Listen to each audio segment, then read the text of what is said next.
সবাইকে জানাই সুপ্রভাত। সবাই কেমন আছো? আশা করি সবাই খুব ভালো আছো, আমিও খুব ভালো আছি। তো আজকে সকাল সকাল ঘুম থেকে উঠে এক কাপ চা নিয়ে বসে পড়লাম খেতে। আর এখানে দেখো বাইরে বেরিয়ে দেখি ঝমঝমিয়ে বৃষ্টি পড়েছে। তারপর আজকে ছিল রাখি পূর্ণিমা। আমি রাখি পূর্ণিমাতে গণেশ দাদাকেই প্রথমে রাখি পরাই, কিন্তু এবারে আমার পিরিয়ড হয়ে গেছে সকালবেলাতে, সেই জন্যই আর গণেশ দাদাকে রাখি পরাতে পারিনি আর পুজোও করতে পারিনি। তাই বাবাকেই বললাম একটু জল মিষ্টি দিয়ে তুমি পুজোটা সেরে নাও।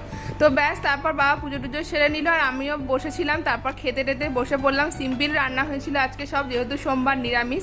তারপর বিকেলবেলা রেডি সেডি হয়ে পড়লাম। তারপর দাদা এলো যে রাখি পরানোর জন্য, অনেক রাত হয়েছিল, কাজে যায় যেহেতু আসতে দেরি হয়ে গেছিলো। তো এরকমভাবে দেখো মিষ্টিটাও খাইয়ে দিলাম ওকে, আর সিঁদুর বা ফোঁটা বা কিছুই করতে পারেনি। তো যাই হোক, দাদা এটা ক্যাডবেরি দিয়েছিল, তার সাথে পয়সাও দিয়েছিল আমাকে।